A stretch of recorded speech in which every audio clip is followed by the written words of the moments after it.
Madam President, we are here in the United States Senate on this Tuesday. We had a vote yesterday evening, the first that we've had in some 6 weeks here. As I walked over to the chambers just now, 4 o'clock on a Tuesday afternoon, from the Hart Building, the only individuals that I saw were the extraordinary men and women of the Capitol Police who are here in the building. But suffice to say that these are strange, these are unusual, these are challenging and difficult times as we face the COVID-19 pandemic, as we address the challenges that our constituents, our friends, our family are dealing with at home. Whether it's the impact of the virus itself on our health and our health facilities, or whether it is the impact, truly the economic devastation that we're seeing in all corners of the nation. And so the opportunity to be together as a body to address these challenges is important. It is challenging for us as we adapt to this time and this situation, to be wearing protective masks, to be separated from one another, to be teleworking as we are. We are adapting. We are facing that challenge. We rightly must be doing this because as the nation deals with these matters related to the COVID-19, there are other matters that are taking place every day, issues that need to be addressed, problems that must be tackled, and matters of governance that we must be engaged in.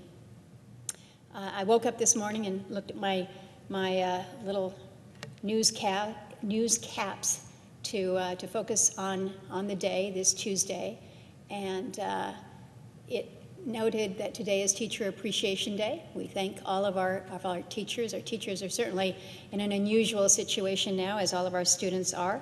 It's also Cinco de Mayo. It's also Giving Tuesday. For many, it feels like Groundhog's Day every day because in this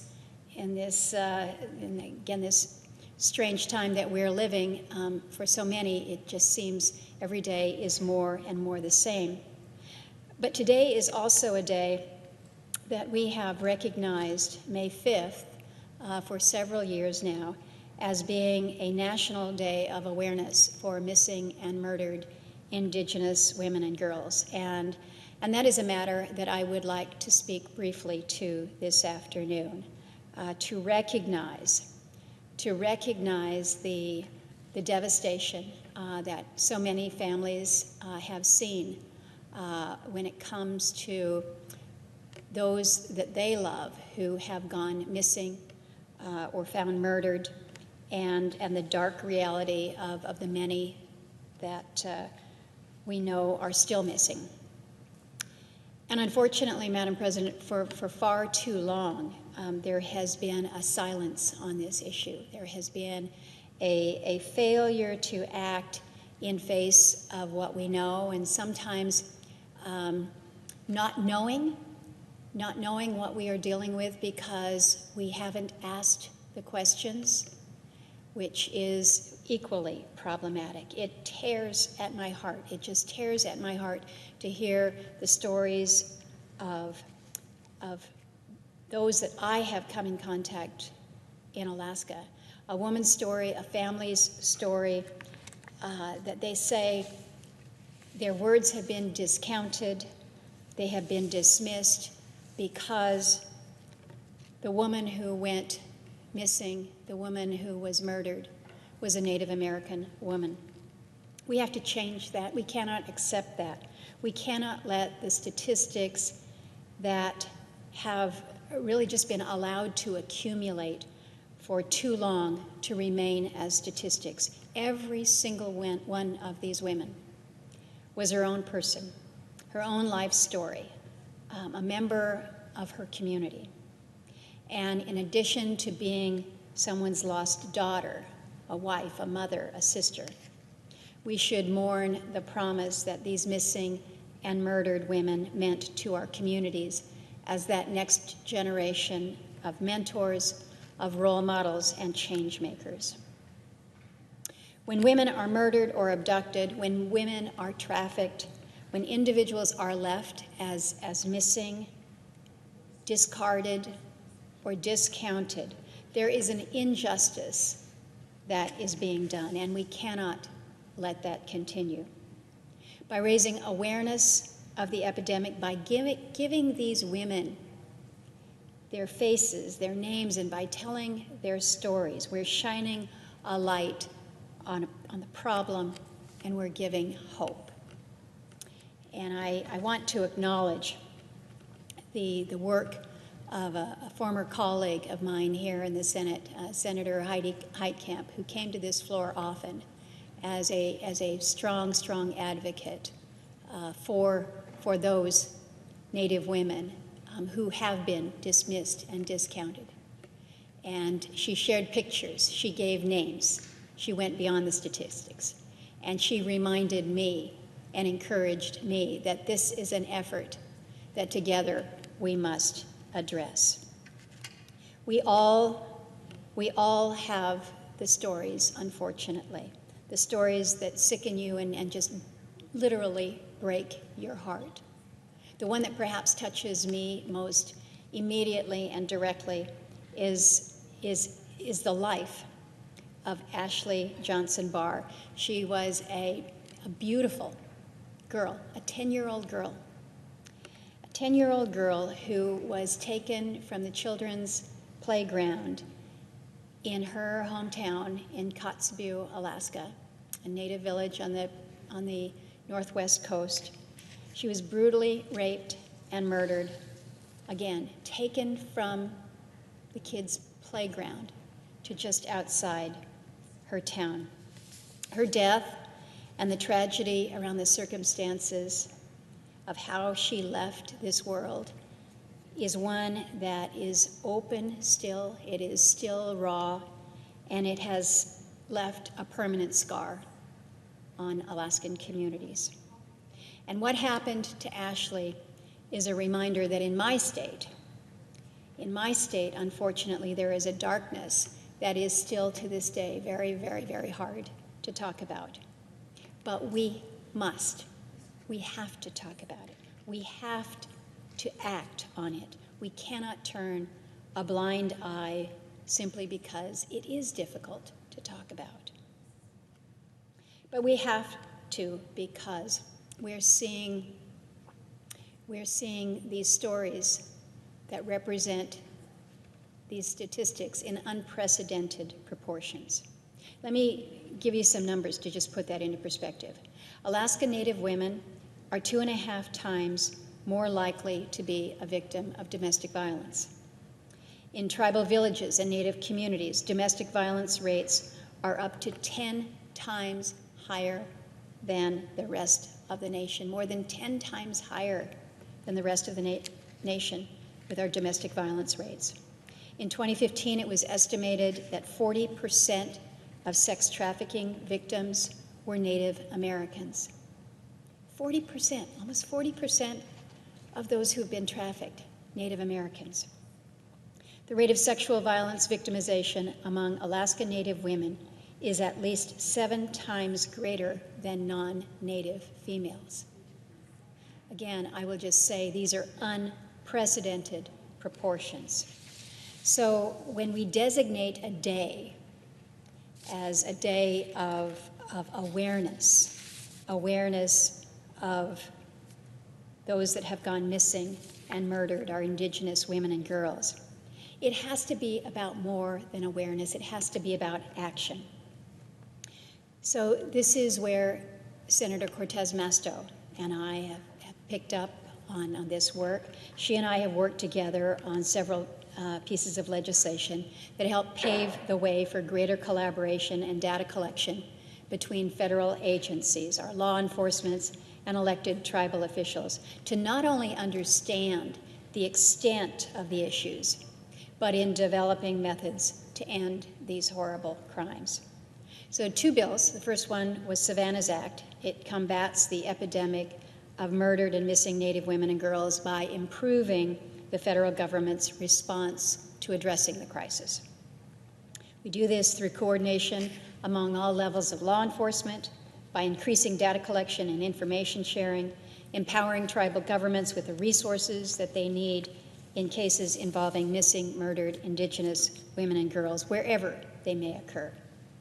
And then the second piece of legislation is called the Not Invisible Act, and it's aimed at addressing the crisis of missing, murdered, and trafficked Native women by engaging law enforcement, tribal leaders, federal partners, and service providers, and improving the coordination across the federal agencies. One of the things that we have learned, the more we have reviewed this, is that so much of the data is lacking.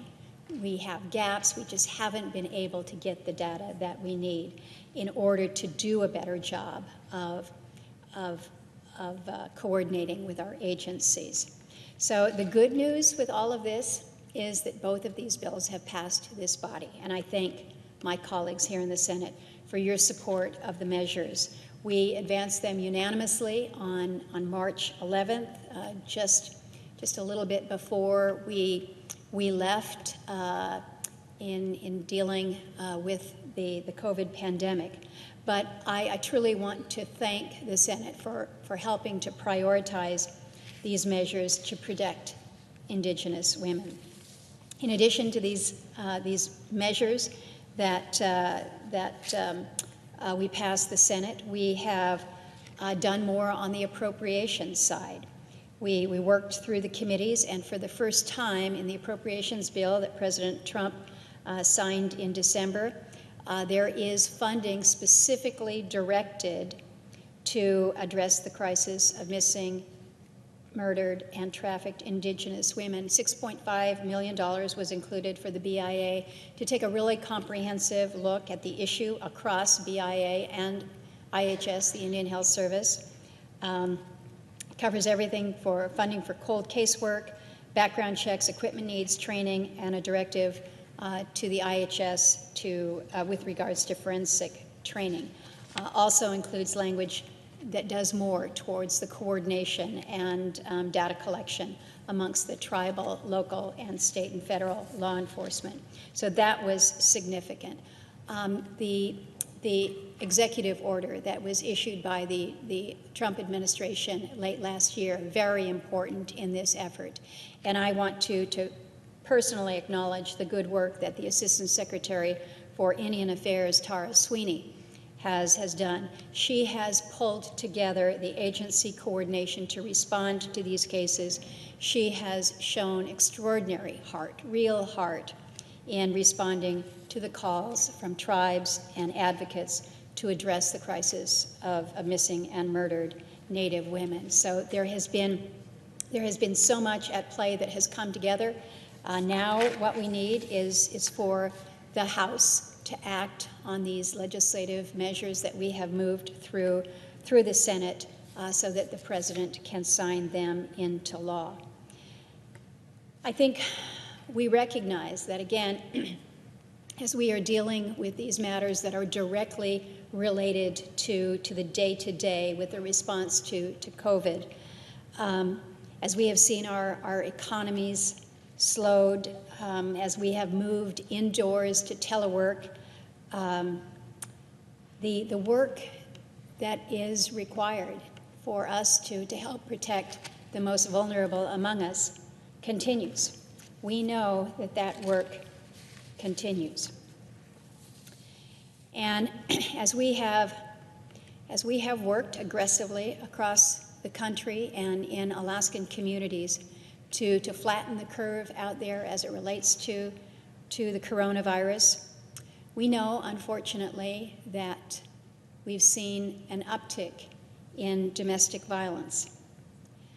Unfortunately and sadly, truly sadly, for so many, the order to shelter in place or Safer at home is the terminology used in some communities. Safer at home doesn't necessarily mean safe at home for far too many. Shelter in place is not a safe shelter. We are seeing increased calls to police departments during this time.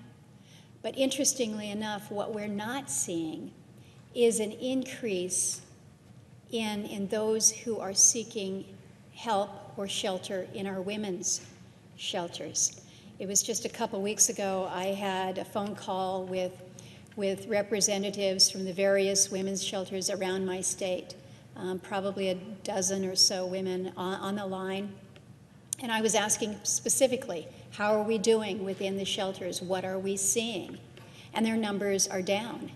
And if you look at it just from a numbers perspective, you would say, good. But Madam President, we know that domestic violence doesn't disappear. It doesn't go away at times like we are facing now. It just goes underground. And I think what we are seeing is that concern, that fear, as difficult as the situation may be at home, it might be more frightening to go to a shelter where you may be exposed to this invisible threat of the virus. And so I wish that I could say that as a consequence of what we're seeing, our shelters are better off, but I fear that those who would seek shelter are not better off. And so to make sure that we are prepared to address these needs, that is yet another challenge for us here in this body, is to come together to address these issues that we know are with us, not only the levels of domestic violence, but the impact that we know is present when it comes to mental health and behavioral health needs at a time when people feel fragile and yet are afraid to seek that help because of the exposure it may give them to something else. We have work to do in this area, and that's something that I intend to focus on in the days and weeks ahead. I was encouraged to hear my friend, the senator from Texas, Senator Cornyn, speaking to just these issues yesterday on the floor. We have much to do. These are challenging times on many, many, many different levels. But as we recognize this day of awareness for those who have gone missing, for those women and girls who have been murdered, know that this is more than just raising awareness.